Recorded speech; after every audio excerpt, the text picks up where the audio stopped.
Is-sħubija ta' Vodafone u Melita li tħabbret ftit ta' xurilu qed tkompli ġġib reazzjonijiet differenti fejn il-kumpaniji li se jingħaqdu qed jiddefendu d-deċiżjoni tagħhom filwaqt li kompetituri qed jilqgħu b'mod pożittiv il-fatt li se jkun hemm investigazzjoni. F'artiklu fit-Times of Malta bit-titlu Merger Good for Consumers, Harold Roche, kap eżekuttiv tal-kumpanija Melita qal li s-sħubija bejn iż-żewġ kumpaniji ewlenin f'dan is-settur se jwassal għal komunikazzjoni ferm iktar maġla u se twieġeb għad-domanda tal-konsumatur għal servizz iktar modern ta' telefonija, internet u televiżjoni.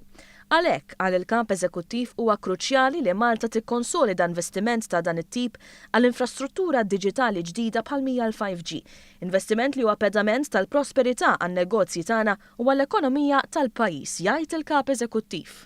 Però sħubija bejn iż-żewġ kumpaniji nislet ukoll sentiment negattiv fl-għaqda tal-konsumaturi li hija kontra din is-sħubija.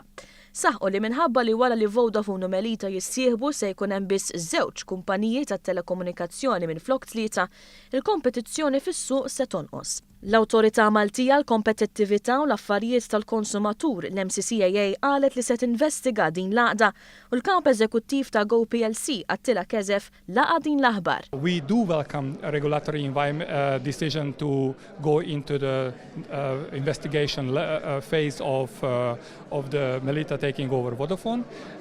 That is something what needs to be really looked at depth because there are serious concerns about competitiveness of the market if this comes across. Naturalment, il-Melita mhix taqbel u l-kap eżekuttiv Roche qal li Malta mhux se ssofri nuqqas ta' kompetizzjoni jekk in-numru ta' operaturi tat-telefonija jonqos b'wieħed. Bl-esperjenza ta' Melita f'servizzi ta' internet fiss imżewġa mas-saħħa ta' Vodafone f'dik li hija telefonija ċellulari, il-kompetizzjoni sostenibbli se tiżdied u mhux tonqos.